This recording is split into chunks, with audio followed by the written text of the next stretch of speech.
छात्रों की संख्या के हिसाब से, और उसके साथ साथ जो संसाधन बच्चों को उपलब्ध कराए जाते हैं वहां पे उन संसाधनों की भी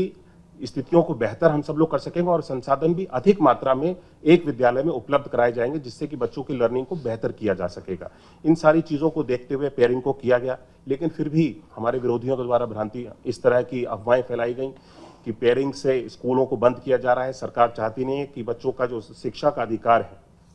हर बच्चे का, वो बच्चों से छीना जा रहा है। हम शिक्षा के अधिकार को छीनने नहीं जा रहे हैं, बल्कि उसके शिक्षा के अधिकार को और मजबूती देने के लिए हम इस पेयरिंग के निर्णय के साथ में आगे बढ़े। और ये कोई निर्णय ऐसा नहीं है कि किसी विद्यालय को पेयर कर दिया तो वो विद्यालय हमेशा के लिए पेयर कर दिया गया है। ये छात्रों की संख्या के ऊपर पूर्ण रूप से इसको हम लोग निर्भर हैं। अगर छात्रों की संख्या भविष्य में आगे बढ़ती है या छात्रों की संख्या अधिक होती है और जिस विद्यालय को पेयर किया गया है वहां पर उन छात्रों के लिए बैठने के लिए पठन पाठन की व्यवस्था में किसी भी तरह की कोई असुविधा अगर होगी, तो जो हमारे पास अतिरिक्त भवन है, जैसा कि मैंने कहा कि एक भी विद्यालय बंद नहीं होगा। हर एक विद्यालय का जो उनके पास में यूनिक यूडाइस कोड होता है हर एक विद्यालय का, वो यूडाइस कोड हर एक विद्यालय का बरकरार रहेगा। ये विद्यालय आज भी बेसिक शिक्षा परिषद के विद्यालय के तौर पर ही कहलाए जाएंगे और इन विद्यालयों में पठन पाठन का कार्य भी किसी भी विद्यालय में बंद नहीं होगा और भविष्य में अगर इनकी आवश्यकता होगी तो इनमें फिर से हम सब लोग स्कूल की जो सुचारू व्यवस्था है, छात्रों की संख्या अधिक हो जाने पर उनको हम इस्तेमाल कर सकेंगे। जो भवन अभी हम लोगों ने पेयर करने के बाद में जो भवन खाली हुए हैं, इन भवन को हम सब लोग किस तरह से इस्तेमाल करेंगे, इसके बारे में भी मैं आपको जानकारी देना चाहता हूं। हम सब लोग जितने भी भवन हमारे इस पेयरिंग की प्रक्रिया के बाद में और अनपेयरिंग की प्रक्रिया पूर्ण हो जाने के बाद में शेष बचेंगे, उन सभी भवनों के साथ में हमारा विभाग, बेसिक शिक्षा विभाग, आईसीडीएस विभाग के साथ में मिल करके हम प्री प्राइमरी यानी बाल वाटिका को प्रारंभ करने जा रहे हैं।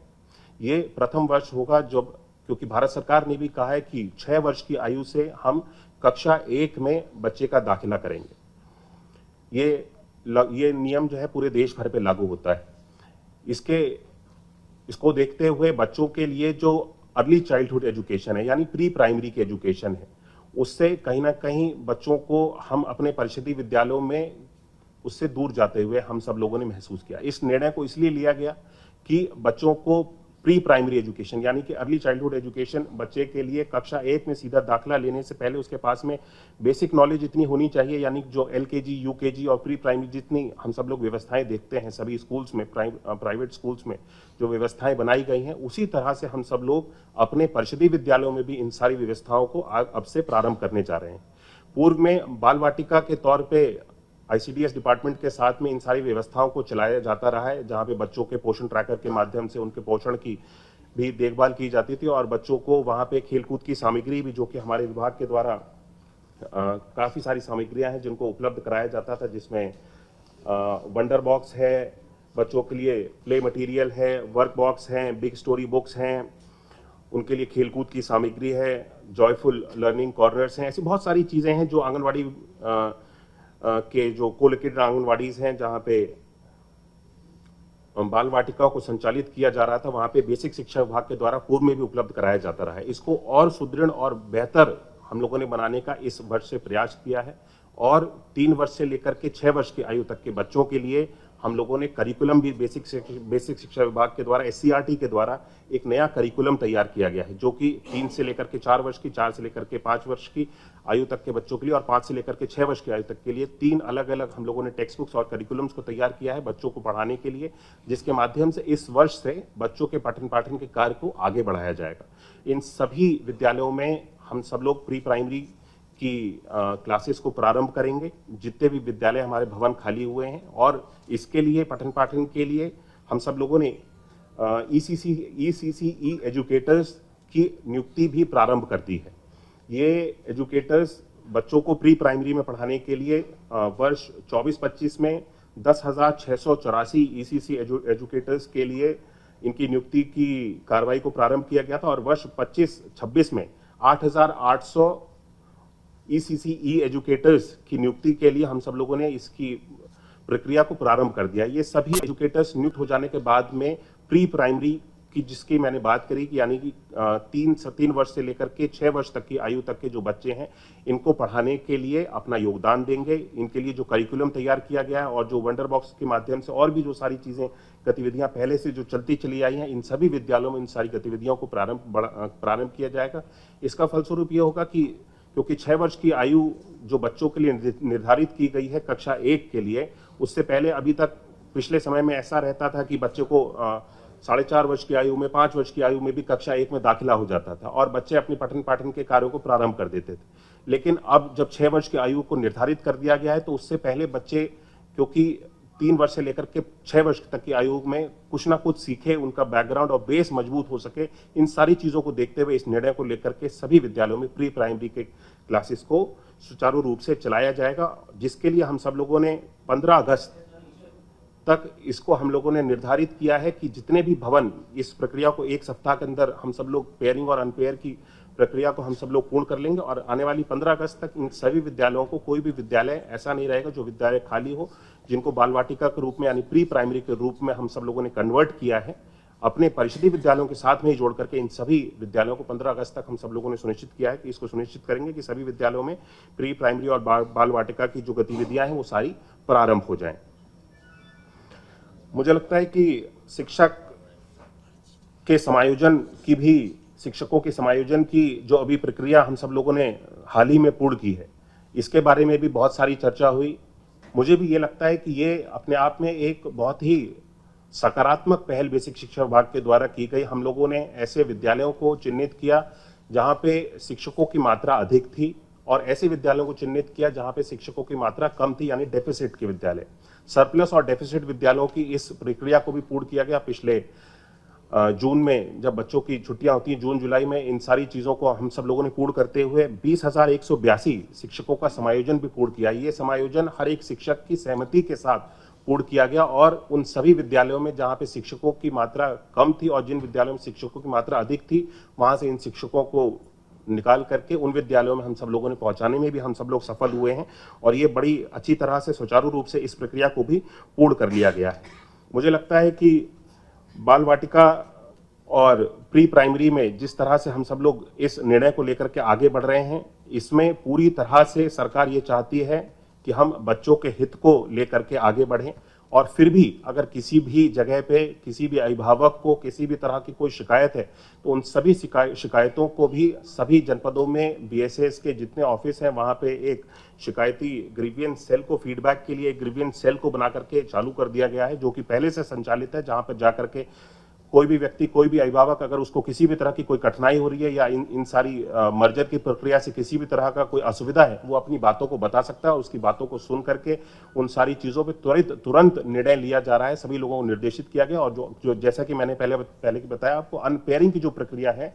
वो 1 सप्ताह के अंदर पूर्ण कर ली, अनपेयरिंग और पेयरिंग की जो प्रक्रिया है वो 1 सप्ताह के अंदर पूर्ण कर ली जाएगी। उसके बाद में हम सब लोग इस स्थिति में होंगे कि हमारा हर एक विद्यालय छात्रों और शिक्षकों के अनुपात को पूर्ण कर सके। इस दृष्टि की ओर, इस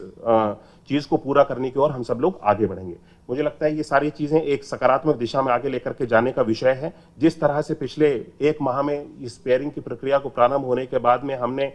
जितने भी लोगों के द्वारा इसकी संबंध में भ्रांतियों को और नकारात्मक चीजों को फैलाते हुए सुना है, और खासतौर पर हमारे विरोधी जिनके समय में शिक्षा की व्यवस्था को पूरी तरह से स्ट्रेचर पे ला दिया गया था।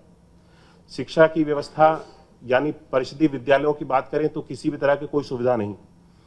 बच्चों के लिए मूलभूत सुविधाओं की कोई बात नहीं होती थी, बच्चों को पाठ्यपुस्तक समय पर पहुंचाने की कोई बात नहीं करता था। आज ये वही सब लोग बात करते हैं कि बच्चों को समय पर पुस्तकें नहीं मिलती हैं, बच्चों की शिक्षा का अधिकार छीना जाता है, बच्चों के लिए बेहतर संसाधन उपलब्ध कराए जाने वाली सरकार के ऊपर ये लोग उंगली उठाते हैं कि ये सरकार बच्चों के भविष्य के साथ में खिलवाड़ कर रही है। जो सरकार बच्चों के भविष्य के साथ में खिलवाड़ करती थी और उनके समय में बच्चों की परिषदीय विद्यालयों की क्या स्थिति थी, उनके ऊपर भी उन सभी लोगों को जो इसके ऊपर टिप्पणियां कर रहे हैं उनको चिंता करने की आवश्यकता है। मुझे लगता है कि ये सरकार का निर्णय, मर्जर का निर्णय छात्रों के हित के लिए है, प्रदेश के हित के लिए है। इससे आने वाले समय में हमारे छात्र, बच्चे अच्छे भविष्य की ओर आगे बढ़ेंगे। इस सोच को लेकर के हम सब लोग मर्जर की प्रक्रिया को लेकर के आगे बढ़े।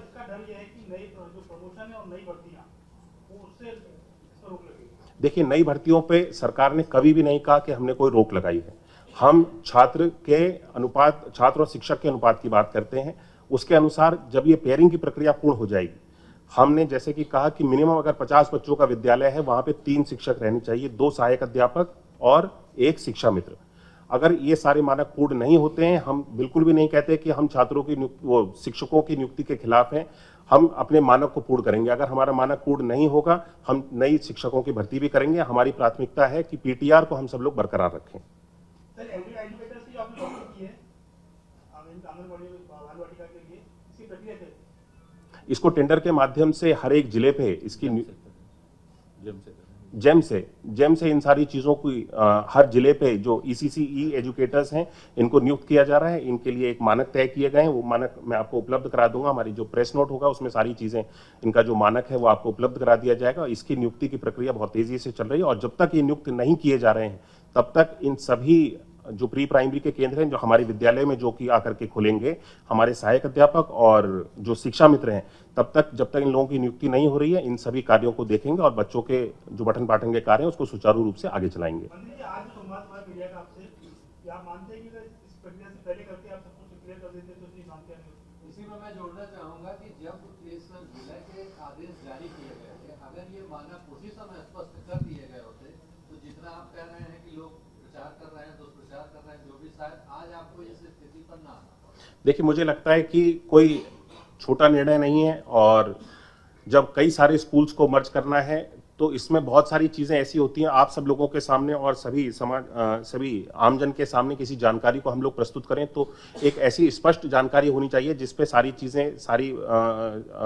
कार्यों को पूर्ण कर लिया जा चुका है। मुझे लगता है कि हमने इस प्रक्रिया को पूर्ण करने के लिए बहुत सारी चीजों को, कई सारी बैठकों को हम सब लोगों ने करते हुए इन सारी चीजों पे, इस निर्णय पे आज पहुंचे हैं कि इस पेयरिंग की प्रक्रिया को हम सब लोग छात्र हित में पूर्ण कर सकें। और मुझे जब आवश्यकता लगी कि इसकी जानकारी, जब हम सब लोग इस जगह पे पहुंच गए कि ये जानकारी अब पूर्ण रूप से स्पष्ट जानकारी है और आप लोगों तक और आपके माध्यम से हर एक व्यक्ति तक, आमजन तक ये जानकारी पहुंचनी चाहिए, इसको हम आप लोगों के साथ में साझा कर रहे हैं।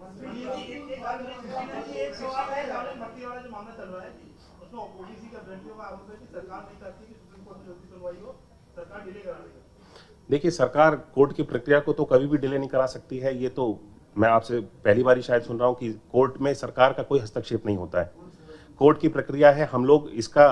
आप लोगों के सामने मैं बोलना चाहता हूं कि सरकार किसी भी भर्ती के लिए, और खासतौर पे आप 69,000 भर्ती की बात कर रहे हैं, हम किसी भी भर्ती के विरोध में नहीं है और हम नहीं चाहते कि किसी भी भर्ती को रोका जाए या फिर जितने भी इसमें लोगों को लाभान्वित होना है उसको लाभ मिलने से भी रोका जाए। हम पूरी तरह से पॉजिटिव हैं, हम हर एक चीज़ के लिए तैयार हैं, लेकिन इन सारी चीज़ों का जब समाधान, जो भी लोग हैं इसमें, जो भी जिस तरह से हम सारी चीज़ों को देख रहे हैं, सारे लोग जब कोर्ट का रास्ता इसमें लेकर के, न्याय को लेकर के जाना चाहते हैं, तो कोर्ट के ऊपर हम लोगों को विश्वास है। कोर्ट जो भी न्याय करेगा, जो भी निर्देश करेगा, उन सारी चीज़ों का हम लोग पालन करेंगे। हम पॉजिटिव हैं। हम किसी भी अभ्यर्थी के साथ में जो इस शिक्षक की भर्ती में जिसने जो भी प्रतिभाग जिसने किया और जो नियुक्ति के लिए हकदार है, हम उसके खिलाफ में नहीं है।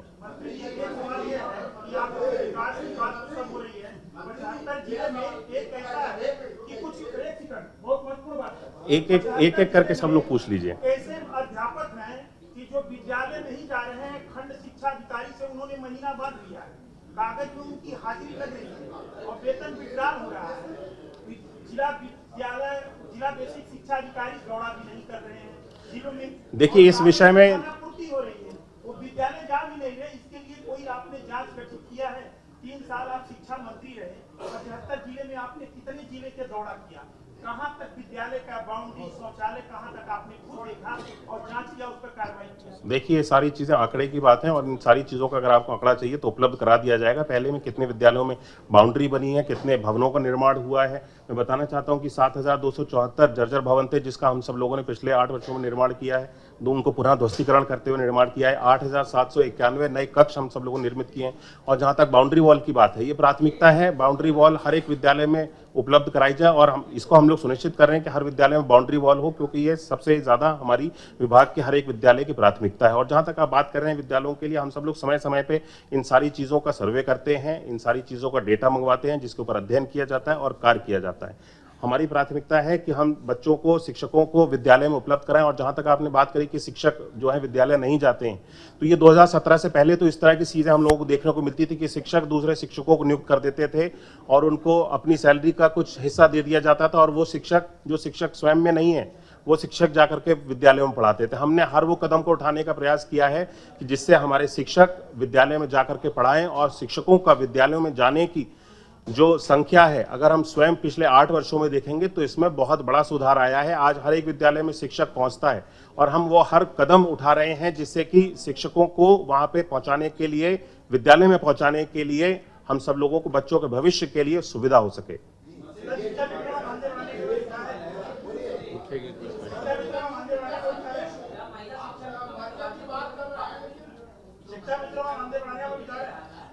और लोग देखिए, एक एक करके सभी लोग पूछ लीजिए। आपने कहा कि महिला शिक्षा मित्रों के एवं सभी शिक्षा मित्रों को उनके निकटस्थ स्थान पर पहुंचाने के लिए, उनकी सुविधा के स्थान पर पहुंचाने के लिए इस प्रक्रिया को पहले से ही प्रारंभ कर दिया गया है। सभी शिक्षा मित्र जो कि समायोजन के बाद में कहीं दूर जिन लोगों की नियुक्ति हो गई, जब वापस उनको शिक्षा मित्र के रूप में नियुक्त किया गया, ऐसे सभी लोगों को उनकी सुविधा के अनुसार इसकी प्रक्रिया पहले से ही चल रही है, और उन लोगों को उनके पास की जगहों पे जहां पर भी वे जाना चाहते हैं, उसकी सुविधा के अनुसार जो पॉलिसी तैयार की गई है उस पर कार्य पहले से ही चल रहा है, उनको वहां पहुंचाया जाएगा। उन लोगों को भी इसमें अवसर दिया जाएगा कि वे सभी महिला शिक्षा मित्र भी अपने सुविधा के स्थान पर विद्यालय में उनको अगर पहुंचाया जा सकता है पॉलिसी के अनुरूप, उनको वहां पे पहुंचा दिया जाएगा।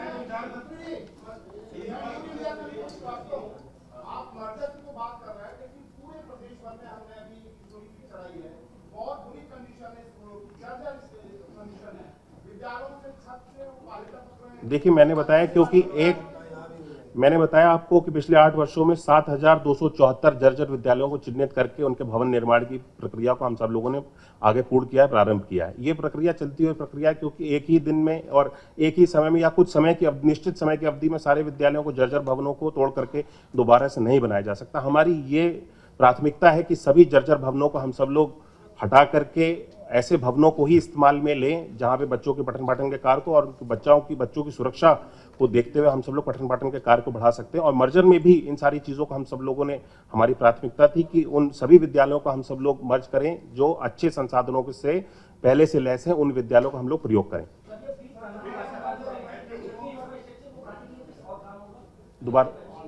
दोबारा पूछिए।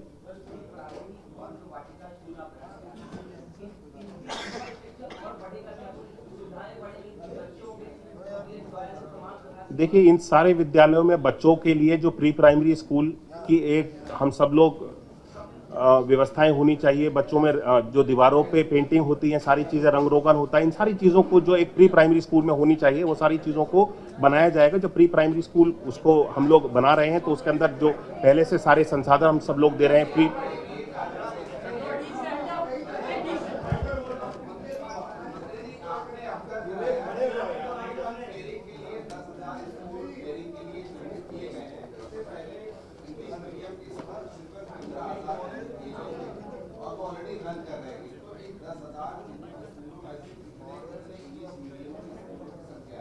देखिए, इंग्लिश,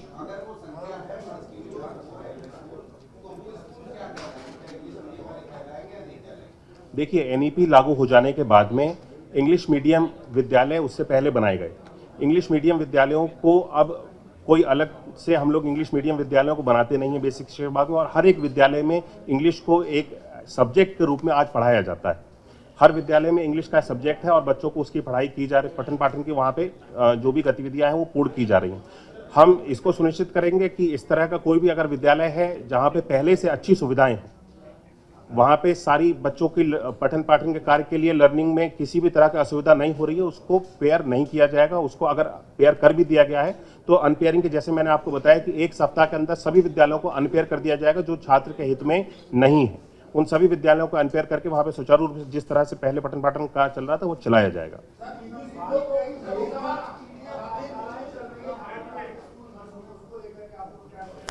देखिए, पीडीए पाठशाला की आपने जिस तरह से बात करी है, वही बात मैं फिर से कहूंगा, जैसे कि मैंने कहा कि ये वो लोग हैं जिनके समय में शिक्षा की स्थिति कैसी थी, विद्यालयों की स्थिति कैसी थी, जहां विद्यालय जर्जर थे, कोई मूलभूत सुविधा नहीं थी। कायाकल्प हम लोगों को हमारी प्राथमिकता क्यों बनी? हमने 2017 में आकर के ऑपरेशन कायाकल्प को किस लिए प्रारंभ किया कि 19 डिफरेंट पैरामीटर्स ऐसे थे। बच्चों के लिए पेयजल की सुविधा नहीं थी, बच्चों के लिए वहां पे क्लासरूम्स नहीं थे, बच्चों के लिए टॉयलेट नहीं थे, बच्चों के बैठने की कोई वहां पे जगह नहीं थी। ये मूलभूत सुविधाएं जिसमें बच्चा विद्यालय में अगर जाएगा तो पढ़ेगा कैसे, पानी पिएगा कैसे, टॉयलेट जाएगा कैसे, ये सारी सुविधाएं नहीं थी जिनके समय में वो आज पीडीए पाठशाला चलाने की बात करते हैं। मुझे लगता है कि इन लोगों को कोई अधिकार नहीं है इस तरह की चीजों का और पेयरिंग के ऊपर प्रश्न उठाने का, जहां पे वे स्वयं अपने समय में जब उनको अवसर दिया गया, कई बार अवसर दिया गया, उन्होंने शिक्षा के बच्चों के अधिकार को उन लोगों ने छीनने का काम किया, बच्चों को बेहतर सुविधाएं न उपलब्ध कराने का उन लोगों ने काम किया। और आज जब बच्चों के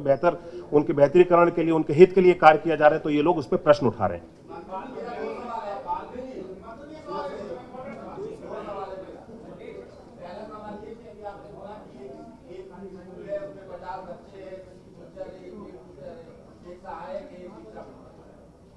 दोबारा बोलिए। आपका कोई टास्क फोर्स है कि बच्चों का क्या आकलन होगा, बच्चे कितना पढ़ रहे हैं, टीचर्स क्या पढ़ा रहे हैं, या उनका कोई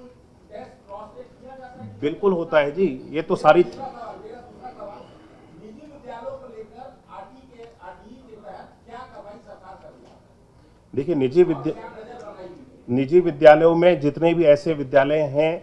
जिनके पास में मान्यता नहीं है, वो हमारी प्राथमिकता है। ऐसे सभी विद्यालयों को हम प्राथमिकता के आधार पर बंद करेंगे और ऐसे विद्यालय जहां पे कोई मानक नहीं पूर्ण करते हैं, ऐसे विद्यालय कहीं पर भी नहीं चलाए जाएंगे और ऐसे विद्यालयों को बंद करने की प्रक्रिया लगातार चल रही है। और जहां तक आपने बात करी हमारे सर्वेस को लेकर के, हमारे सर्वे, बहुत सारे सर्वे हैं, अशर के सर्वे हैं, पीएम परख का सर्वे है, ये समय समय पर ये सारे सर्वेस बताते हैं। अगर आप इनकी रिपोर्ट देखेंगे,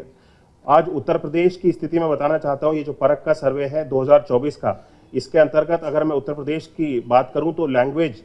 जो कि नेशनल एवरेज है 64% का, भाषा का उत्तर प्रदेश में 68% का एवरेज है। मैथमेटिक्स का एवरेज, नेशनल एवरेज 7% का है, उत्तर प्रदेश में 64% का है। भाषा के लिए नेशनल एवरेज 57% का है, उत्तर प्रदेश में 55% है। मैथमेटिक्स के लिए ग्रेड 6 की बात कर रहा हूँ, इससे पहले ग्रेड 3 की बात कर रहा था। ग्रेड 6 में अगर मैं बात करूँ, नेशनल एवरेज जो बच्चों के लिए है 46% का है, उत्तर प्रदेश में 45% का है। अशर की रिपोर्ट ये अपने आप में कहती है कि बच्चों की जो शिक्षा की गुणवत्ता है उसमें अभूतपूर्व सुधार हुए हैं उत्तर प्रदेश के अंदर। उन्होंने ये मेंशन किया है, कोट किया है कि there is something happening in UP, अलग से लिखा है कि बच्चे यहाँ पे विद्यालय में अधिक मात्रा में जाना प्रारंभ हो गए हैं। बच्चों जो विद्यालयों में छात्रों की संख्या है वो अपने आप बढ़ने लगी है। उत्तर प्रदेश में कुछ ऐसा हो रहा है जो बच्चों की शिक्षा के लिए, उनको बेहतर भविष्य की ओर लेकर के जाने के लिए बच्चों के अभिभावकों को और बच्चों को दोनों को प्रेरित कर रहा है, जिससे बच्चों की संख्या विद्यालयों में अधिक हो रही है और बच्चे निपुण विद्यालयों की भी अगर मैं बात करूं तो उत्तर प्रदेश में अभी तक 46,000 से अधिक विद्यालय, यानी कि जिन बच्चों में भाषा और गणित का ज्ञान निपुण के जो लक्ष्य हैं उन सारी चीजों को हमने पूर्ण किया है। 46,000 से अधिक विद्यालय ऐसे हैं जिनको निपुण विद्यालय के रूप में घोषित कर दिया गया है। सोचिए, ये सारी चीजें मानक हैं जिस पे हम समय समय पे सर्वेस करते रहते हैं और हमारी सरकार के द्वारा इनका फीडबैक भी लिया जाता है। ऐसा नहीं है कि बच्चों को विद्यालय में डाल करके छोड़ दिया गया है। मंत्री जी, अभी कहानी बच्चे नहीं बता पा रहे हैं और सुनिए मंत्री जी, आप ऐसे मुख्यमंत्री के पोते हैं, मंत्री जी शिक्षा को सुधारिए। आप ऐसे मुख्यमंत्री के पोते हैं कि मिनटों में उन्होंने पद का वो नहीं किया, आप लक्ष्य को साधा, लेकिन शिक्षा को सुधार दीजिए। मुझे आप कोई होगा, लेकिन अभी भी वो देखिए भाषण प्लीज, भाषण ना देना। हम आपसे तर्कों, हमारे गांव के बगल में ही शिक्षक नहीं जा रहे हैं। सम्माननीय महोदय, अगर इस तरह की चीजें हैं, आप हम लोगों का एक अभिन्न अंग है और आपके जो भी सुझाव हैं आप हम लोगों को अपने सुझाव के रूप में दीजिए। हम उन सारी चीजों को पूरा करने के लिए बैठे हैं।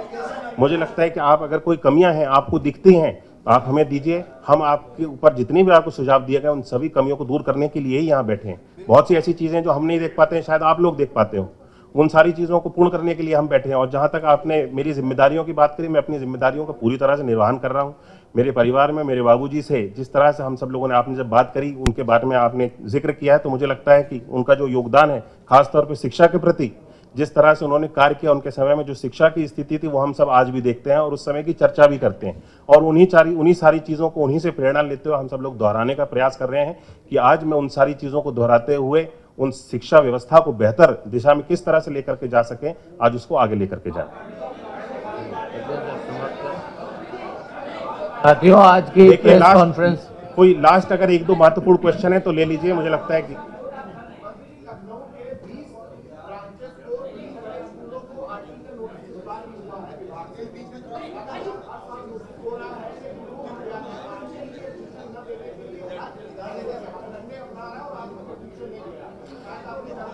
देखिए, आरटी के मानक जो हैं उन सारी चीज़ों को पूर्ण करते हुए जितने भी विद्यालयों में आरटी के अंतर्गत दाखिले होने हैं, इसको हम सब लोग सुनिश्चित करेंगे पूर्ण रूप से एक एक बच्चे को दाखिला दिया जाए। इस पे हम सब लोग बहुत सख्ती से कदम ले रहे हैं और ऐसे कोई भी विद्यालय है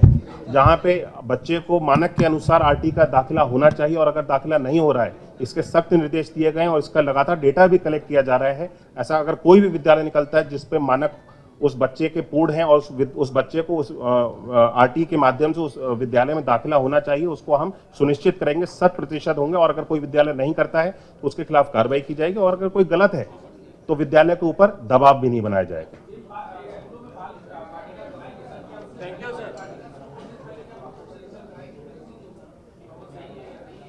बिल्कुल, मैंने कहा ये सारे भवन पहले से संचालित हैं और अगर कोई भवन ठीक नहीं है तो वहां पे भवन की, उसको अगर कोई जर्जर भवन होगा तो उसकी मरम्मत कराई जाएगी, रंग रोगन और सारी चीजों की व्यवस्था वहां पे पूर्ण की जाएगी। उसके बाद में ही बाल वाटिका के रूप में इन विद्यालयों को संचालित किया जाएगा। और पहले से चल रहे 10,000 ये लगभग जो भी हमारे विद्यालय पेयरिंग के बाद में, अनपेयरिंग के बाद में बचेंगे, क्योंकि संख्या भी एग्जैक्ट नहीं है, एक सप्ताह के अंदर इसकी संख्या एग्जैक्ट हमारे पास आ जाएगी। इन सभी विद्यालयों को सभी सुविधाओं के साथ में युक्त किया जाएगा और बच्चों के सुरक्षा के साथ में कोई भी खिलवाड़ नहीं किया जाएगा।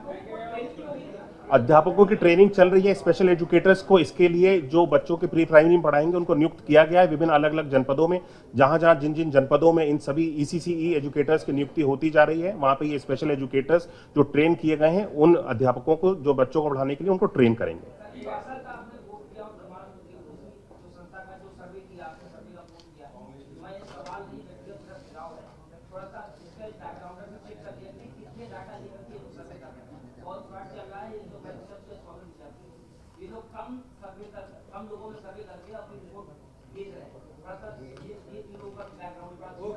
ठीक है जी, इसकी जानकारी भी करा ली जाएगी। ये स्वतंत्र क्योंकि सर्वे होते हैं, ये इसमें हम लोग, इसमें कोई हमारा हस्तक्षेप नहीं होता है। वो स्वतंत्र सर्वे की कंपनी एजेंसी है और वो सर्वे करती है, उसके अनुसार ये जानकारियां, इसको पूरे देश भर में इसका एक मानक है, इसको देश भर में माना जाता है, सभी प्रदेश इसको मानते हैं जी। टीचर्स ये जो सर्वे की बात आप कर रहे थे, तो ये गवर्नमेंट ऑफ इंडिया ने जो सर्वे कराया है, परख जो है, नेशनल असेसमेंट सर्वे जो आता है, अचीवमेंट सर्वे, इसमें जो आपने कहा, इन्होंने जो सैंपल लिया है, सैंपल साइज बहुत ही अच्छा है। 8,865 स्कूल्स को इन्होंने लिया है। टीचर्स जो उन्होंने,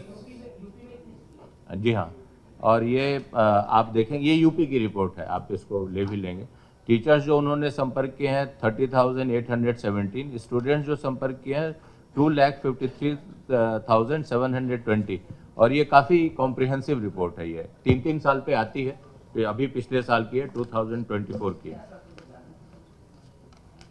तो सर, मैं आप सभी का इस प्रेस ब्रीफिंग में आने का और हमें सुनने का और हमारी बात पब्लिक तक पहुंचाने के लिए आप सभी का धन्यवाद। Thank you. मुझे लगता है कि इसके बाद में कोई भी ऐसी चीज़, इस मर्जर को लेकर के कोई भी नकारात्मक इस तरह की चीज़ हम लोगों के मन में नहीं रहनी चाहिए। कोई भी अगर प्रश्न है, आप सभी लोगों को अवसर दिया गया है अपने सभी प्रश्नों को रखने का। ये मर्जर पूरी तरह से सकारात्मक है। हम लोग प्रयास करें कि इसको आम जन तक पहुंचाने का ये प्रयास किया जाए। ये मर्जर केवल छात्र हित के लिए है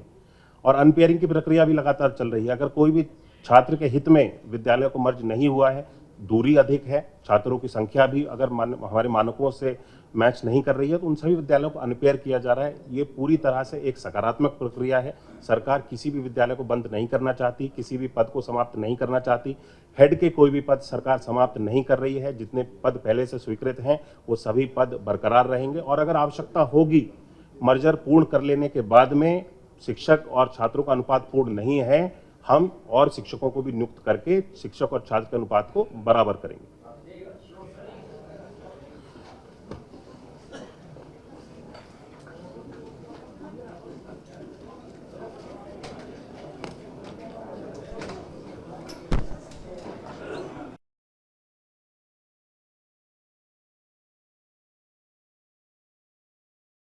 सभी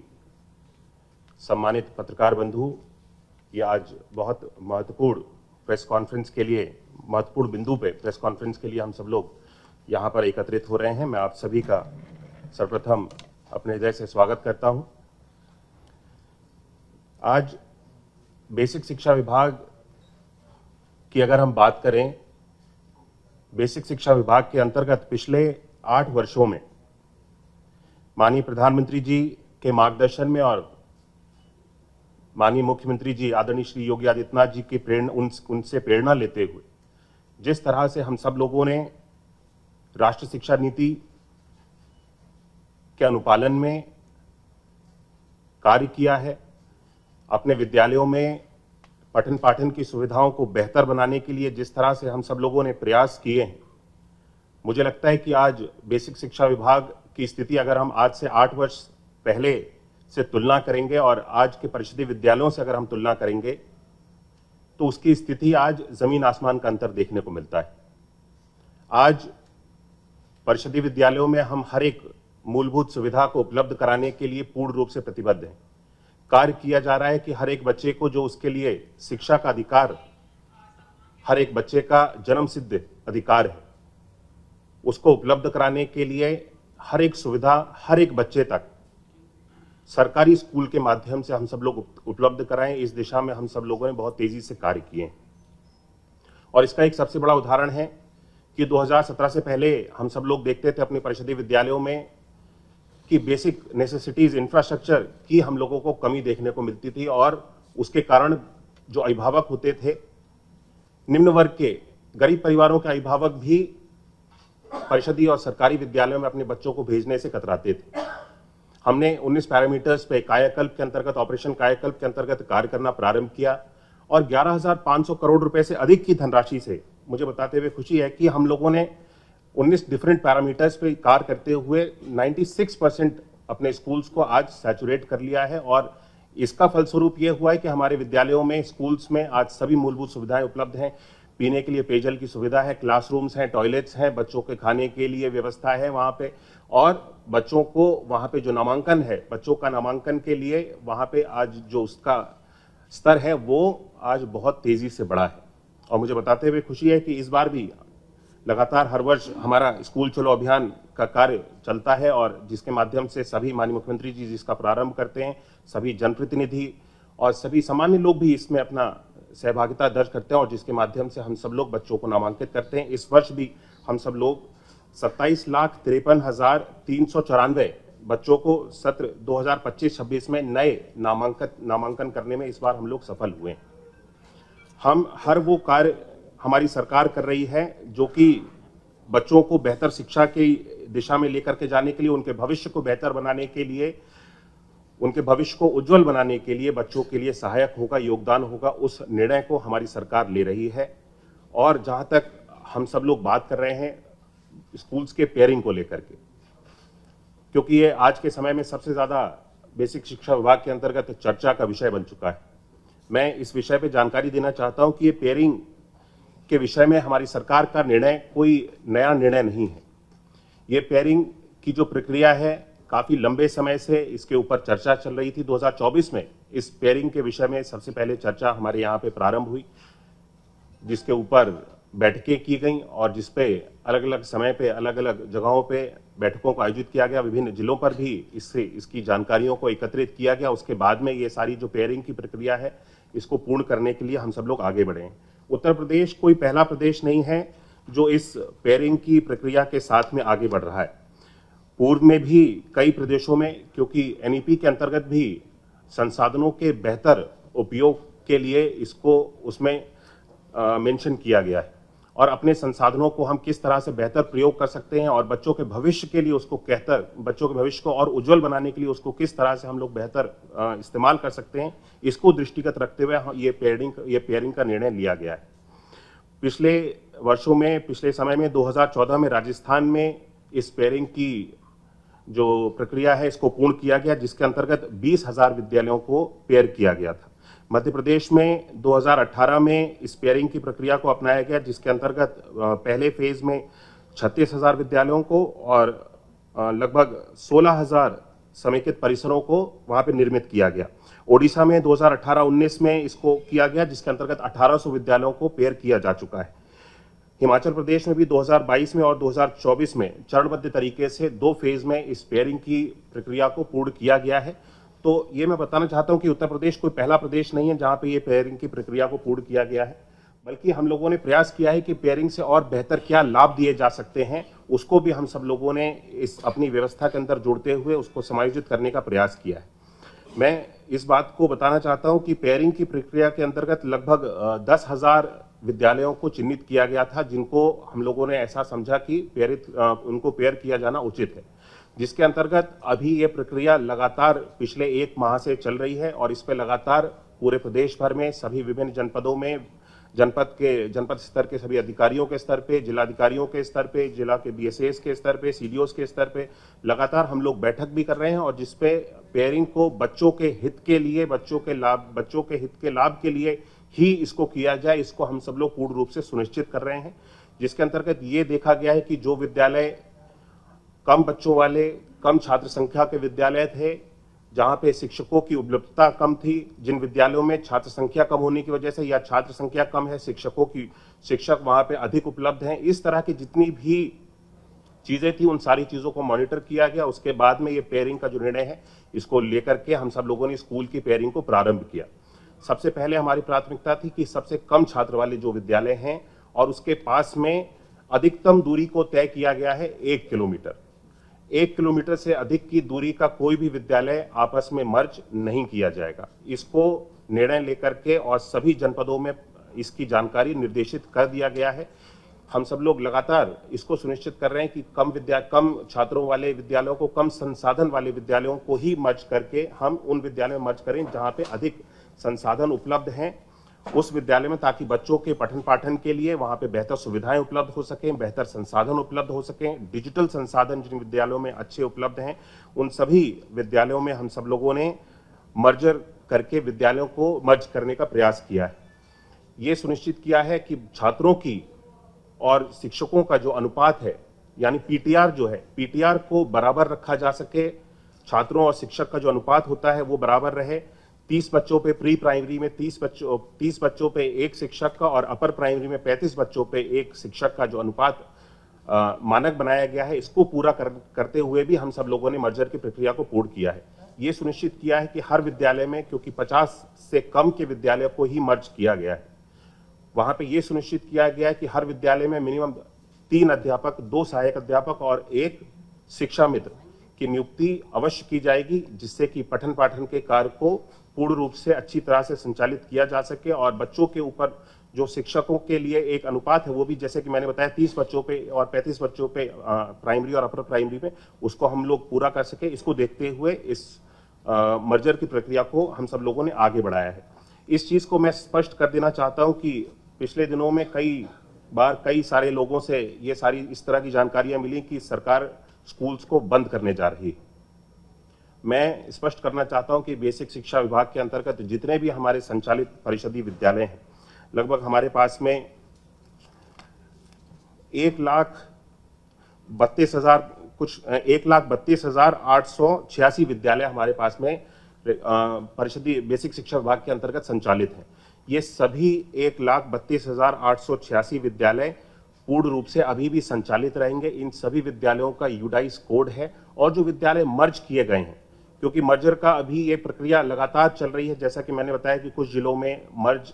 करने के बाद में 1 किलोमीटर के हम सब लोगों ने निर्देश दिए हैं कि 1 किलोमीटर से अधिक की सीमा अगर स्कूल को मर्ज किया है वो नहीं होनी चाहिए। अगर उससे अधिक है तो उन सभी स्कूल्स को, छात्रों को हम सब लोग कोई भी नुकसान नहीं देना चाहते हैं। छात्रों को विद्यालय में पहुंचने के लिए सुविधा हो, किसी भी तरह की असुविधा जहां पर भी हो रही है, इसके सख्त निर्देश दिए गए हैं। उन सभी विद्यालयों को वापस अनपेयर कर दिया जाएगा, यानी 1 किलोमीटर से अधिक की अवधि या फिर वहां की भौगोलिक कोई भी परिस्थिति इस तरह से हो। उत्तर प्रदेश में ऐसे बहुत सारे दूरस्थ इलाके हैं जहां पे बच्चों को आने जाने में दिक्कत हो सकती है, वहां पर भी इन सारी चीजों का ध्यान रखा गया, जैसे कि बुंदेलखंड है और भी हमारे काफी सारे इस तरह के इलाके हैं जहां पे नदी, नाले, पुल या इस तरह की कोई सुविधा, मतलब बच्चों को असुविधा हो रही है विद्यालय जाने में, वहां पे सख्त निर्देश दिए गए हैं कि वो विद्यालय भले ही अगर हम कम छात्रों का विद्यालय भी चला रहे हैं तो वो कम छात्रों का विद्यालय भी चलता रहेगा। बच्चों की जो शिक्षा के लिए, उनको बेहतर गुणवत्ता की शिक्षा देने के लिए हमारी प्राथमिकता है, हम उस पर अभी भी कार्य कर रहे हैं। ऐसे स्थानों पे अभी भी वो विद्यालय कम छात्रों की संख्या से भी वो विद्यालय संचालित रहेंगे। और पेयरिंग की जो अनपेयरिंग की व्यवस्था है वो लगातार चल रही है। इसको हम लोगों ने सुनिश्चित कर दिया है, सभी को निर्देशित कर दिया है, क्योंकि पिछले 1 माह से ये पेयरिंग की व्यवस्था चल रही है। अगले आने वाले 1 सप्ताह में इस पेयरिंग के कार्य को पूर्ण रूप से समाप्त कर दिया जाएगा, पूर्ण कर लिया जाएगा, और सभी जगहों पे जितनी भी पेयरिंग और अनपेयरिंग का कार्य है वो आने वाले 1 सप्ताह में पूर्ण कर लिया जाएगा। और कई जनपदों में, हमारे पास अभी एग्जैक्ट नंबर इसलिए मैं आपको नहीं दे पा रहा हूं कि कितने स्कूल्स को पेयर किया गया है, क्योंकि कई जनपदों में अभी अनपेयरिंग की प्रक्रिया चल रही है। कुछ जगहों पे जहां 1 किलोमीटर से अधिक की अवधि पे 1.5 किलोमीटर या 2 किलोमीटर की इस तरह की शिकायत थी, या 50 से कुछ अधिक संख्या के विद्यालय भी मर्ज कर दिए गए थे। उन सभी विद्यालयों को छात्र के हित में देखते हुए हम सब लोगों का यही निर्णय है कि 50 से कम की संख्या वाले विद्यालय ही केवल मर्ज किए जाएंगे, और जो छात्र हित में हो वे, हमारा विभाग अपनी हित को देखते हुए इस निर्णय को बिल्कुल भी नहीं लिया गया है। हमारे पास शिक्षकों को पर्याप्त मात्रा में हम सब लोग उपलब्ध कराने के लिए पूर्ण रूप से प्रतिबद्ध हैं। हर एक विद्यालय में पूर्ण रूप से शिक्षक और जो छात्रों का अनुपात है उसको पूर्ण किया जाएगा। इस पे हमारा विभाग बहुत गंभीरता से कार्य कर रहा है। और जहां तक पिछले दिनों में कुछ तरह की जानकारियां देखने को मिली कि पदों को समाप्त किया जाएगा, मैं बताना चाहता हूं कि शिक्षकों का एक भी पद समाप्त नहीं किया जाएगा। जो जितने पद स्वीकृत हैं वो सारे स्वीकृत पदों पे जो समान व्यवस्था पहले से चलती चली जा रही है वो सारी व्यवस्थाएं चली जाएंगी। हेड के पद को समाप्त करने की बहुत सारे लोगों ने इस तरह की भ्रांतियों को फैलाने का प्रयास किया है। हेड के पद भी किसी तरह से कोई समाप्त नहीं किए जाएंगे। मुझे लगता है कि बेसिक शिक्षा विभाग के अंतर्गत जिस तरह से पिछले दिनों में हम सब लोगों ने कार्य किया है, हमारे विभाग के ऊपर जब ये पेयरिंग की प्रक्रिया को प्रारंभ किया गया, जो कि एक अच्छी चीज, अच्छी सोच के साथ में हम सब लोगों ने इस निर्णय को लेकर के प्रारंभ किया। बच्चों के हित के लिए, बच्चों को बेहतर संसाधन के लिए, बच्चों की पीयर लर्निंग के लिए, बच्चों को ग्रुप लर्निंग के माध्यम से हम सब लोग बेहतर शिक्षा दे सकते हैं। और बच्चे जब आपस में रह करके, अधिक बच्चे एक विद्यालय में, सोचिए अगर 10 बच्चे पढ़ते हैं और उस विद्यालय में 2 शिक्षक हम लोगों ने नियुक्त कर रखे हैं, तो क्या बच्चा वहां पे आपस में उस ग्रुप में सीखेगा? 10 बच्चों के ग्रुप में बच्चा एक दूसरे से भी देख करके, खेल करके, समझ करके, बात करके भी बहुत सारी चीजों को सीखता है। और ग्रुप लर्निंग आज के समय में कितनी ज्यादा महत्वपूर्ण है, ये हम सब लोग इसका महत्व जानते हैं। हम सभी लोगों के बच्चे विद्यालयों में जाते हैं और बच्चे अपने जो ग्रुप के साथ में रह करके सीखते हैं, ग्रुप लर्निंग के साथ में सीखते हैं, वो शायद बच्चों को कहीं और से वो सीख और वो ज्ञान नहीं दिया जा सकता। इसको भी देखते हुए ग्रुप लर्निंग को बेहतर हम सब लोग कर सकें, एक मर्जर का निर्णय लिया गया, ताकि विद्यालय में अधिक से अधिक संख्याओं के बच्चों की, छात्रों की संख्या बढ़े। और जब छात्रों की संख्या किसी विद्यालय में बढ़ेगी तो ये स्वाभाविक है कि उस विद्यालय में शिक्षकों की भी संख्या बढ़ेगी छात्रों की संख्या के हिसाब से। और उसके साथ साथ जो संसाधन बच्चों को उपलब्ध कराए जाते हैं, वहां पे उन संसाधनों की भी स्थितियों को बेहतर हम सब लोग कर सकेंगे, और संसाधन भी अधिक मात्रा में एक विद्यालय में उपलब्ध कराए जाएंगे, जिससे कि बच्चों की लर्निंग को बेहतर किया जा सकेगा। इन सारी चीजों को देखते हुए पेयरिंग को किया गया, लेकिन फिर भी हमारे विरोधियों के द्वारा भ्रांति, इस तरह की अफवाहें फैलाई गई कि पेयरिंग से स्कूलों को बंद किया जा रहा है। सरकार चाहती नहीं है कि बच्चों का जो शिक्षा का अधिकार है हर बच्चे का, वो बच्चों से छीना जा रहा है। हम शिक्षा के अधिकार को छीनने नहीं जा रहे हैं, बल्कि उसके शिक्षा के अधिकार को और मजबूती देने के लिए हम इस पेयरिंग के निर्णय के साथ में आगे बढ़े। और ये कोई निर्णय ऐसा नहीं है कि किसी विद्यालय को पेयर कर दिया तो वो विद्यालय हमेशा के लिए पेयर कर दिया गया है। ये छात्रों की संख्या के ऊपर पूर्ण रूप से इसको हम लोग निर्भर हैं। अगर छात्रों की संख्या भविष्य में आगे बढ़ती है या छात्रों की संख्या अधिक होती है और जिस विद्यालय को पेयर किया गया है वहां पर उन छात्रों के लिए बैठने के लिए, पठन पाठन की व्यवस्था में किसी भी तरह की कोई असुविधा अगर होगी, तो जो हमारे पास अतिरिक्त भवन है, जैसा कि मैंने कहा कि एक भी विद्यालय बंद नहीं होगा। हर एक विद्यालय का जो उनके पास में यूनिक यूडाइस कोड होता है हर एक विद्यालय का, वो यूडाइस कोड हर एक विद्यालय का बरकरार रहेगा। ये विद्यालय आज भी बेसिक शिक्षा परिषद के विद्यालय के तौर पर ही कहलाए जाएंगे, और इन विद्यालयों में पठन पाठन का कार्य भी किसी भी विद्यालय में बंद नहीं होगा। और भविष्य में अगर इनकी आवश्यकता होगी तो इनमें फिर से हम सब लोग स्कूल की जो सुचारू व्यवस्था है, छात्रों की संख्या अधिक हो जाने पर उनको हम इस्तेमाल कर सकेंगे। जो भवन अभी हम लोगों ने पेयर करने के बाद में जो भवन खाली हुए हैं, इन भवन को हम सब लोग किस तरह से इस्तेमाल करेंगे, इसके बारे में भी मैं आपको जानकारी देना चाहता हूं। हम सब लोग जितने भी भवन हमारे इस पेयरिंग की प्रक्रिया के बाद में और अनपेयरिंग की प्रक्रिया पूर्ण हो जाने के बाद में शेष बचेंगे, उन सभी भवनों के साथ में हमारा विभाग, बेसिक शिक्षा विभाग, ICDS विभाग के साथ में मिल करके हम प्री प्राइमरी यानी बाल वाटिका को प्रारंभ करने जा रहे हैं। ये प्रथम वर्ष होगा जब, क्योंकि भारत सरकार ने भी कहा है कि 6 वर्ष की आयु से हम कक्षा 1 में बच्चे का दाखिला करेंगे। ये नियम जो है पूरे देश भर पे लागू होता है। इसको देखते हुए बच्चों के लिए जो अर्ली चाइल्डहुड एजुकेशन है यानी प्री प्राइमरी की एजुकेशन है, उससे कहीं ना कहीं बच्चों को हम अपने परिषदीय विद्यालयों में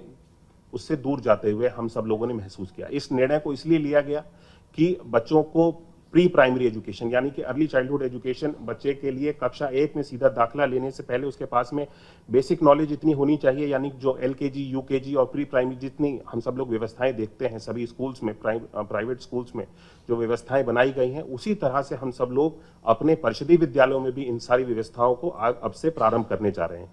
पूर्व में बाल वाटिका के तौर पर ICDS डिपार्टमेंट के साथ में इन सारी व्यवस्थाओं को चलाया जाता रहा है, जहां पे बच्चों के पोषण ट्रैकर के माध्यम से उनके पोषण की भी देखभाल की जाती थी और बच्चों को वहां पे खेलकूद की सामग्री भी, जो कि हमारे विभाग के द्वारा काफी सारी सामग्रियां हैं जिनको उपलब्ध कराया जाता था, जिसमें वंडर बॉक्स है, बच्चों के लिए प्ले मटेरियल है, वर्क बॉक्स हैं, बिग स्टोरी बुक्स हैं, उनके लिए खेलकूद की सामग्री है, जॉयफुल लर्निंग कॉर्नर्स हैं। ऐसी बहुत सारी चीजें हैं जो आंगनवाड़ी के जो कोलोकेटेड आंगनवाड़ीज हैं जहां पे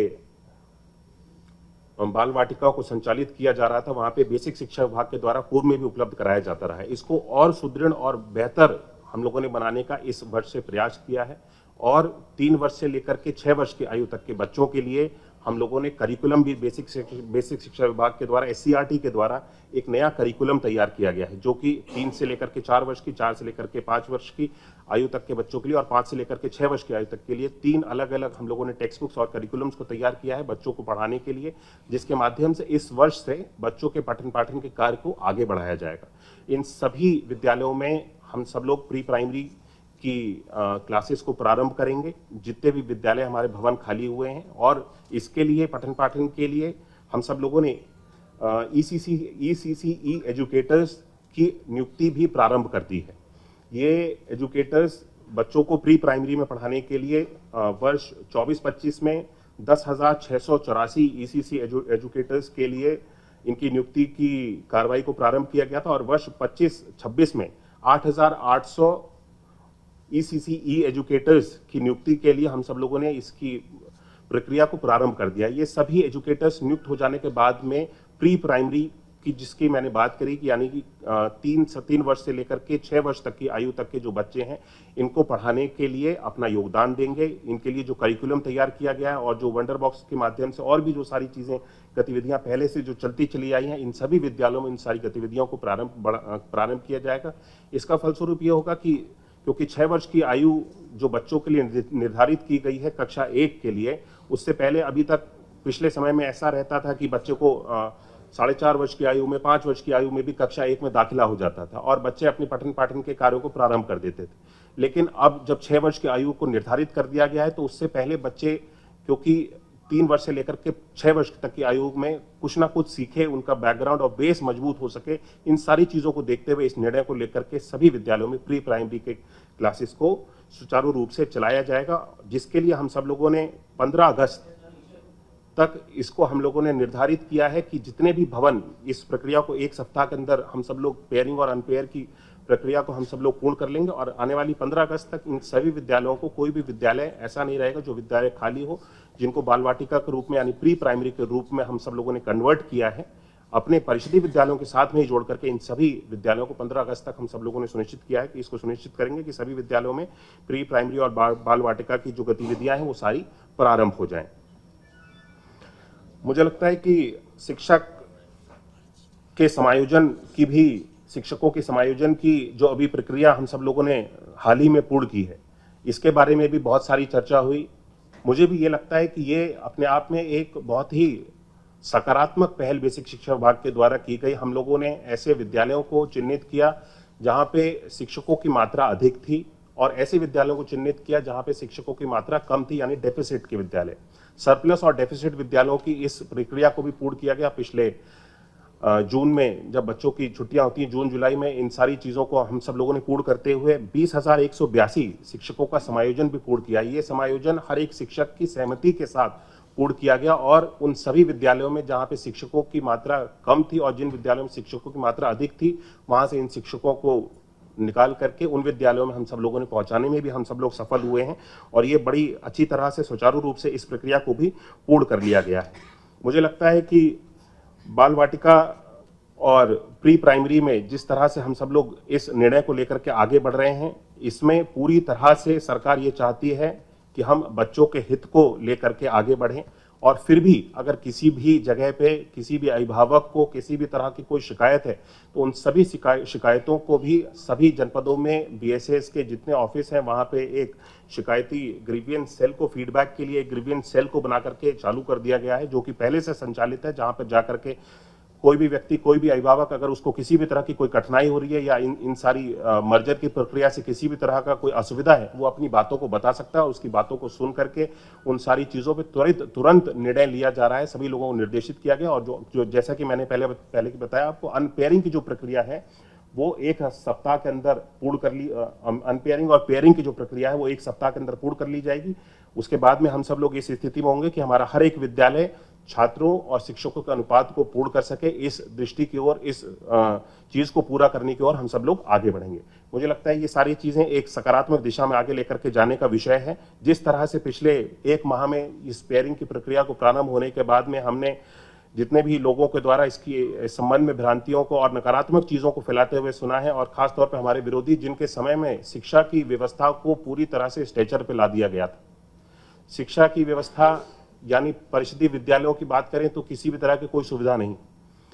बच्चों के लिए मूलभूत सुविधाओं की कोई बात नहीं होती थी, बच्चों को पाठ्यपुस्तक समय पर पहुंचाने की कोई बात नहीं करता था। आज ये वही सब लोग बात करते हैं कि बच्चों को समय पर पुस्तकें नहीं मिलती हैं, बच्चों की शिक्षा का अधिकार छीना जाता है, बच्चों के लिए बेहतर संसाधन उपलब्ध कराए जाने वाली सरकार के ऊपर ये लोग उंगली उठाते हैं कि ये सरकार बच्चों के भविष्य के साथ में खिलवाड़ कर रही है। जो सरकार बच्चों के भविष्य के साथ में खिलवाड़ करती थी और उनके समय में बच्चों की परिषदीय विद्यालयों की क्या स्थिति थी, उनके ऊपर भी उन सभी लोगों को जो इसके ऊपर टिप्पणियां कर रहे हैं उनको चिंता करने की आवश्यकता है। मुझे लगता है कि ये सरकार का निर्णय, मर्जर का निर्णय छात्रों के हित के लिए है, प्रदेश के हित के लिए है। इससे आने वाले समय में हमारे छात्र बच्चे अच्छे भविष्य की ओर आगे बढ़ेंगे। इस सोच को लेकर के हम सब लोग मर्जर की प्रक्रिया को लेकर के आगे बढ़े। इसका डर यह है कि नई जो प्रमोशन है और नई भर्तियां उससे रोक लगेगी। देखिए, नई भर्तियों पे सरकार ने कभी भी नहीं कहा कि हमने कोई रोक लगाई है। हम छात्र और शिक्षक के अनुपात की बात करते हैं। उसके अनुसार जब ये पेयरिंग की प्रक्रिया पूर्ण हो जाएगी, हमने जैसे कि कहा कि मिनिमम अगर 50 बच्चों का विद्यालय है, वहां पे 3 शिक्षक रहने चाहिए, 2 सहायक अध्यापक और 1 शिक्षा मित्र। अगर ये सारे मानक पूर्ण नहीं होते हैं, हम बिल्कुल भी नहीं कहते कि हम शिक्षकों की नियुक्ति के खिलाफ हैं। हम अपने मानक को पूर्ण करेंगे। अगर हमारा मानक पूर्ण नहीं होगा, हम नई शिक्षकों की भर्ती भी करेंगे। हमारी प्राथमिकता है कि पीटीआर को हम सब लोग बरकरार रखें। सर, एजुकेटर्स की आपने भर्ती की है आंगनबाड़ी बाल वाटिका के लिए, इसकी प्रक्रिया क्या है? इसको टेंडर के माध्यम से हर एक जिले पे इसकी जेम से इन सारी चीजों की हर जिले पे जो ईसीसी एजुकेटर्स हैं इनको नियुक्त किया जा रहा है। इनके लिए एक मानक तय किए गए हैं, वो मानक मैं आपको उपलब्ध करा दूंगा। हमारी जो प्रेस नोट होगा उसमें सारी चीजें, इनका जो मानक है वो आपको उपलब्ध करा दिया जाएगा। इसकी नियुक्ति की प्रक्रिया बहुत तेजी से चल रही है और जब तक ये नियुक्त नहीं किए जा रहे हैं तब तक इन सभी जो प्री प्राइमरी के केंद्र हैं, जो हमारे विद्यालय में जो कि आकर के खुलेंगे, हमारे सहायक अध्यापक और जो शिक्षा मित्र हैं, तब तक जब तक इन लोगों की नियुक्ति नहीं हो रही है, इन सभी कार्यों को देखेंगे और बच्चों के जो पठन पाठन के कार्य हैं उसको सुचारू रूप से आगे चलाएंगे। मंत्री जी, आज जो संवाद हुआ मीडिया का आपसे, क्या आप मानते हैं कि अगर इस प्रक्रिया से पहले करके आप सब कुछ क्लियर कर देते तो नहीं मानते हैं? इसी में मैं जोड़ना चाहूंगा कि जब इस जिला के आदेश जारी किए गए थे, अगर ये मानक उसी समय स्पष्ट कर दिए गए होते तो जितना आप कह रहे हैं कि लोग प्रचार कर रहे हैं, दुष्प्रचार कर रहे हैं, जो भी, शायद आज आपको इस स्थिति पर ना आना। देखिए, मुझे लगता है कि कोई छोटा निर्णय नहीं है और जब कई सारे स्कूल्स को मर्ज करना है तो इसमें बहुत सारी चीज़ें ऐसी होती हैं। आप सब लोगों के सामने और सभी आमजन के सामने किसी जानकारी को हम लोग प्रस्तुत करें तो एक ऐसी स्पष्ट जानकारी होनी चाहिए जिस पे सारी चीज़ें, सारी कार्यों को पूर्ण कर लिया जा चुका है। मुझे लगता है कि हमने इस प्रक्रिया को पूर्ण करने के लिए बहुत सारी चीज़ों को, कई सारी बैठकों को हम सब लोगों ने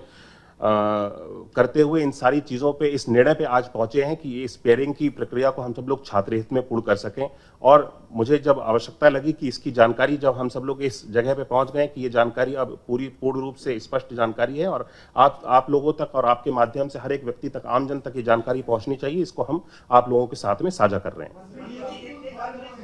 एक सवाल है, भर्ती वाला जो मामला चल रहा है उसमें ओबीसी का ग्रंथियों का आरोप है कि सरकार नहीं चाहती कि सुप्रीम कोर्ट में जल्दी सुनवाई हो, सरकार डिले करा रही है। देखिए, सरकार कोर्ट की प्रक्रिया को तो कभी भी डिले नहीं करा सकती है। ये तो मैं आपसे पहली बार ही शायद सुन रहा हूं कि कोर्ट में सरकार का कोई हस्तक्षेप नहीं होता है। कोर्ट की प्रक्रिया है, हम लोग इसका